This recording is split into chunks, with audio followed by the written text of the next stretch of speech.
Good evening. This is Defacto Review with me, Jargal Tampatarja. And this week we highlight the following three topics.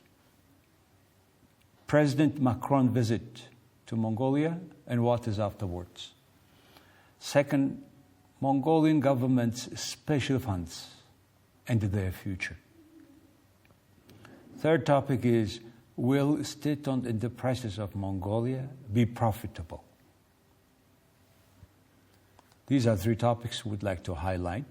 And we try to not only give you news, but give certain solutions as we see. President Macron visit to Mongolia. I find this visit in three ways. One, it's a historic visit. Second, symbolic visit. Third, it's a future-oriented visit. Why historic? We have 800 years and more long story with France. 1253, in 1253, French king, the Louis IX, had sent Guy de Rubruck to Mongolia to meet their king. So Rubruck made that trip, historic also trip, and made a book afterwards. And from that book we can see what is exactly about the situation in Mongolia. Then, after 700 years, Mongolia had sent 50 children, young students, to France and Germany. So that's how we are known. How do we know about the modern history of France?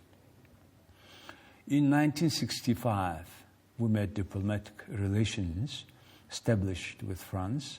In a year after, France opened embassy, and 3 years later, in 1969, Mongolia opened embassy in Paris.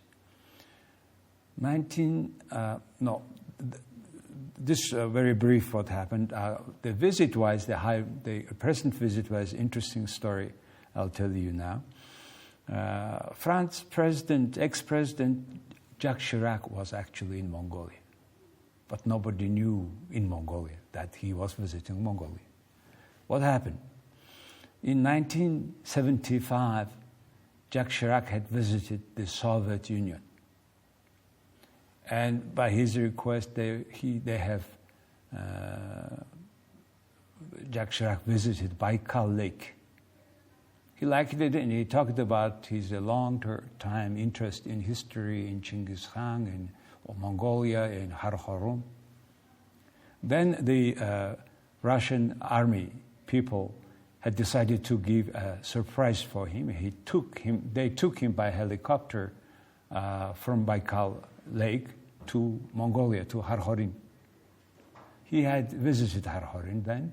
Then that helicopter was flying around Ulaanbaatar several times, and he went to Russia back.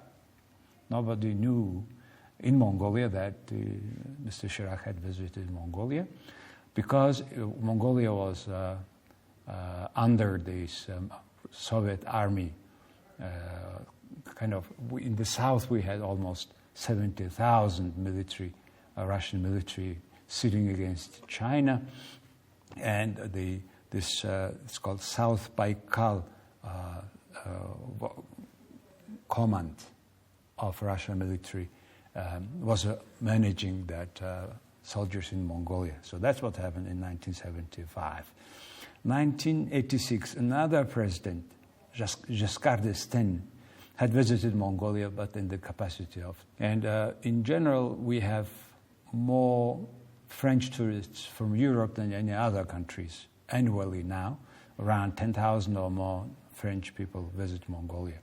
So in terms of this visit, 2023, President Macron visit is first official French president visit to Mongolia.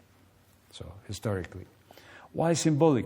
Symbolic, I find, because President Macron had visited Mongolia after Hiroshima where the G7 meeting was held. At that meeting, as we know, that the G7 all countries will support the Ukraine as much as they can, and at any cost. And even Ukraine president had visited also at this G7 meeting on the second day of that meeting.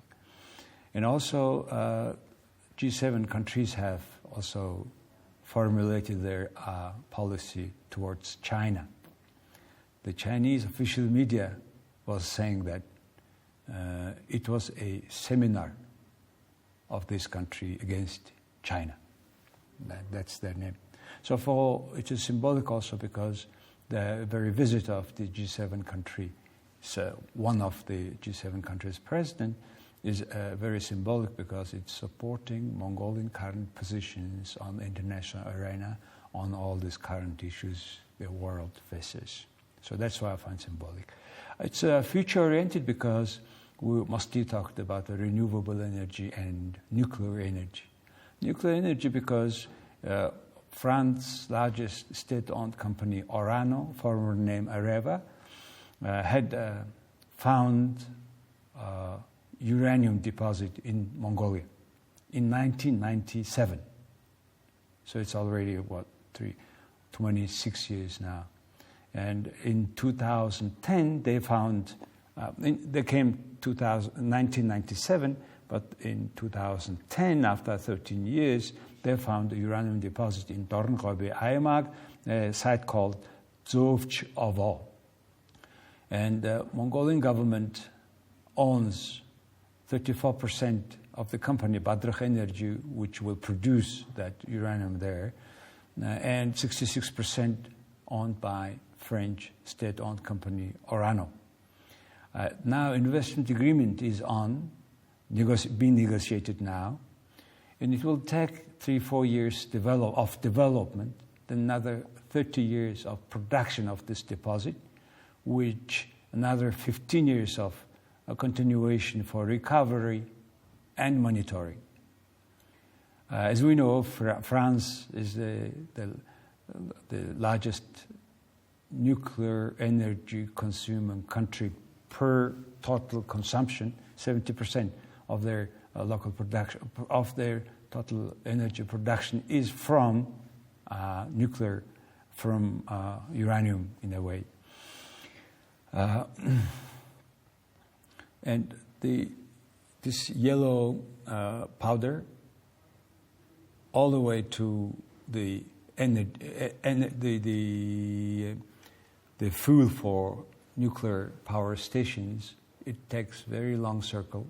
It requires quite high capacity of technology and production, and there are only 3 countries in the world which are doing from the beginning of this yellow powder all the way to the energy. So one of them is the strongest one is here, France. So we hope that in the world in general, the nuclear energy will be more demanded. Currently, there are 420 atomic, we call it power stations in 31 countries today, and 60 of them are being constructed now, and 160 are coming too. And France will also be investing into this sector, and now they have 18 nuclear power stations with 56 reactors, and next 28 years, France will have another 14 of them, and will invest 51 billion euro into this industry. So that's why France is a very logical partner for Mongolia. But before that visit, Rosatom visited Mongolia, and they also is interested, if possible, to make nuclear power stations. Russia is a huge exporter of nuclear power stations, but ironically, the G7 country had made another sanctions now for all nuclear industry-related activity of Russia is also under sanction. So logically, we cannot work with Russia on that, and logically, we will work. I mean, it will take time, But Mongolia needs energy. We are a lot dependent to our neighbor on energy, and nuclear power station will be good solutions. Plus, it is meeting the standard of carbon emissions, pollution. So that's why, by all means, the nuclear power stations would be good for Mongolia. And this investment agreement is expected to be signed before the President Khurelsukh visit in October this year to France, and hopefully the investment agreement will be done by that time. However, we should know that we have learned what does it mean to own 34%, and what does it mean to be part of the financing of the whole project, or whether we better to have just simple royalty from the project rather than owning certain percent. If we own certain percent, then how we can regulate the royalty? Because if we own 34%, then royalty is usually very small, and down the road, if you compare economic efficiency of two projects, it's comparable. Either we have 34%, but we need to invest in that, or we have more royalty.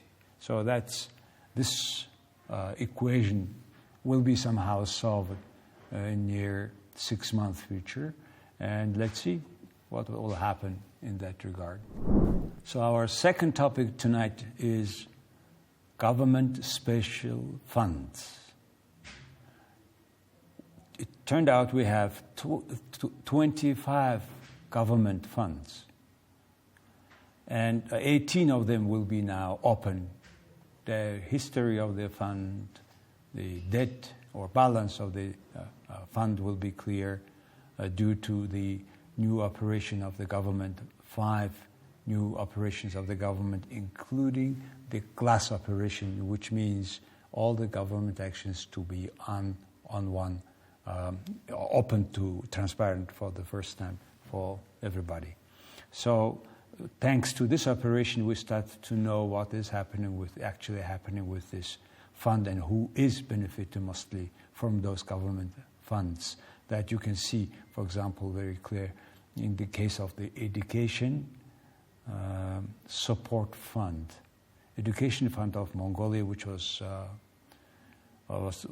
mainly misused and mostly come to, in particular, those part of fund for foreign study, PhD, master, and bachelor degree study, students who got permission, who had entered giving all these exams and got this invitation to come to study to the very high-ranking world universities, have been given the fund from money. The tuition was given from this fund. Unfortunately, many of them went to people who are close to information, who are close to power, many parliament members, ministers, high-ranking Mongolian officials of last 30 years. And the foreign funds is last only for 10 years or so, have been receiving huge money, minimum 32,000, then somebody got money for 150,000, etc. A lot of money, which is unbelievable for ordinary people, and that was inaccessible for ordinary people, Mongolia. Now we talk about this 20 out of this 27 funds, 25 funds, 18 funds. For example, this 18 funds for project for state budget of 2023, this money, the 7.7 trillion MNT will be given to those funds. It's almost 40% of our budget. So it turned out such an amount of money goes through the funds. For example, I will mention some of them. For example, social insurance fund. We have inside we have here pension, but somehow historically we call pension as insurance. So 3.7 or half of this fund will go next year to this social insurance fund. Around 2 trillion will go to 2 trillion will go to the, we call it social care fund. Such a big money goes there.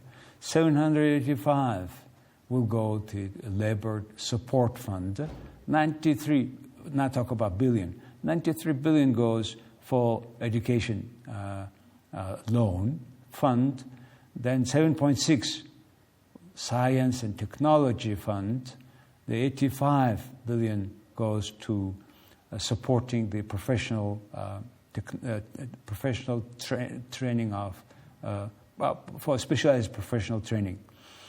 So another large one, just to mention, 1.5 trillion will go health insurance, medical health, or it's called health insurance in Mongolia.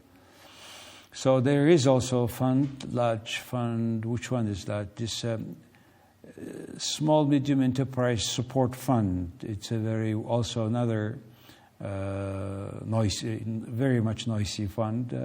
4 years ago, we found out that 40 parliament members out of 76 were misusing this fund and took money for the related people. It's very much discounted loan goes there, 3%, when the actual interest rate of loan is about 15% in the country, even more, which is not very much clear up today. So thanks.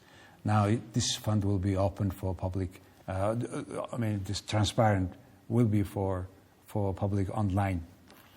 So all the special government funds, do we need those? And how we can manage them? That's the question today the society is going to answer. In any case, where this money comes from for these funds, it's as I mentioned that half of the 40% of this fund for next year comes from, for example, from the budget. It comes from the donation or development funds of other countries, grants and loans. The third is some funds make money themselves or borrow money to give it as a loan, almost like a bank, and they finance themselves from the proceeds they receive after the loan. The other one is, of course, loan interest rate income. So these are the 4 sources of funding of those specialized funds. So it looks like it will be there for quite some time, but particular attention is called a fund called Supporting Agriculture Development. That fund for last 28 years total 207 billion MNT was given as a loan to the companies, but 170 of them not paid by now. And I'm sure that this, when they will open that transparent, when they will make transparent this fund, it will be a lot attention of the public, and it will be another big subject like the education fund, loan fund, education loan.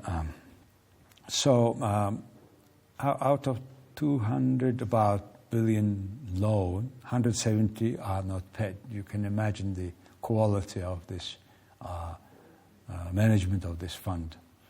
And most pity that it goes to very few companies that are related to the decision makers, ministers, agriculture minister, of that time, of many ministers, as Mongolia for the last 30 years, average lifespan of any government was 1.5 years only. So you can imagine how many ministers will be connected and related to these bad loans.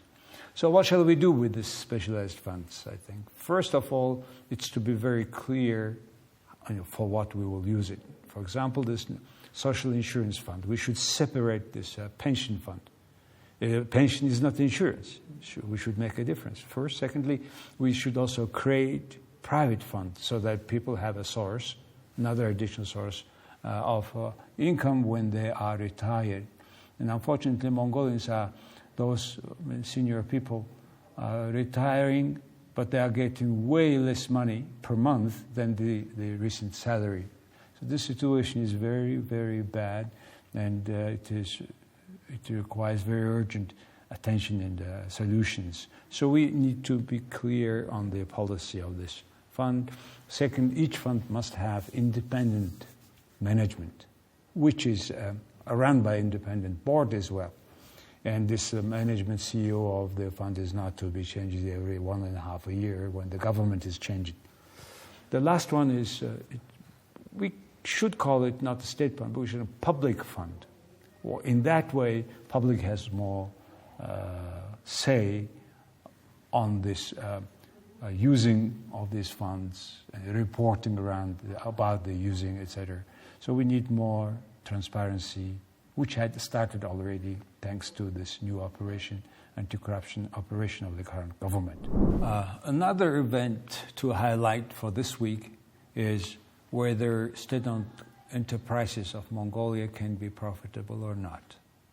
That question was asked also at the recent forum of Irdenis Mongolia Corporation. This is state-owned largest mining company in Mongolia. It has 39 companies. 7 of them will be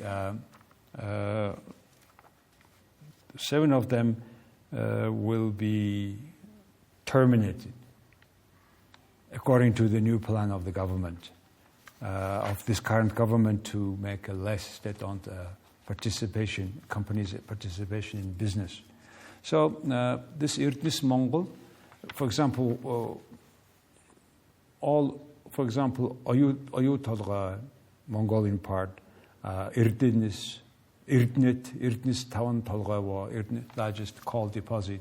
All large and small state-owned enterprises are now mining enterprises under this corporation now. And as a corporation now, they need a very clear vision, strategy, which were discussed at the forum I have mentioned. And the CEO of this corporation, Mr. Narntsokt, was asked whether he sees the future of the fund as a Norwegian fund or either Singapore fund, or it is just financial institutions, or as you see, is a mining company.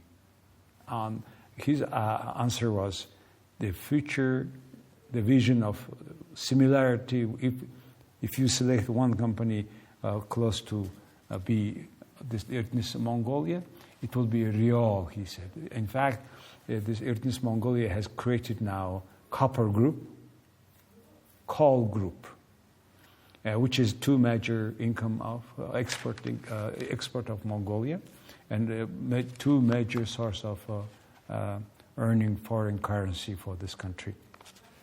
So this company has now 17,000 employees.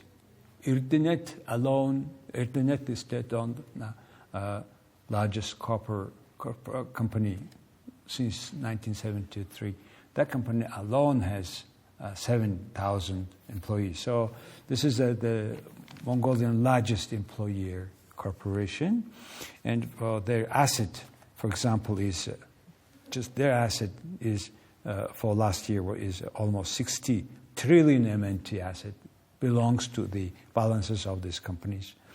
There are 98 state-owned enterprises in Mongolia, in state-owned companies, and their total asset is around 60 trillion MNT, but our economy is only 53 trillion MNT economy. So they have an asset larger than our economy, but the return on asset is unfortunately only 5.3%. And out of this 98, almost 100 state-owned enterprises, 45 of them had with profit, and 53 has losses. And those 45 companies' total profit is 2.1 trillion MNT for last year, but 1.9 out of this 2.1 belong to only two companies, Erdenet and Erdenes Tavanpadra. So you can imagine how much really the much smaller is the actual profit of other 43 companies which had profit. Yes. So it's a really miserable profit.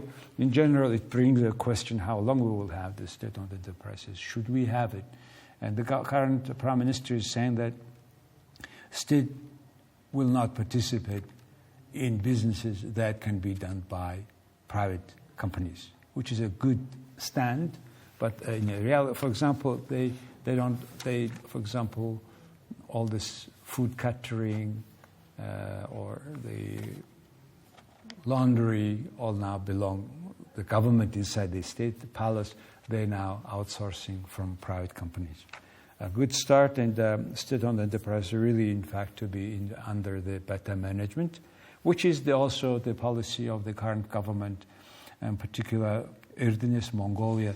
It had zillions of board members. Each company, 39 companies, has 7 or 9 board members, and total several hundred board members came into, they have managed it into only, composed it only 80 of them, and all 80 of them were recently publicly selected, which is a very good start, and hopefully it's very merit-based.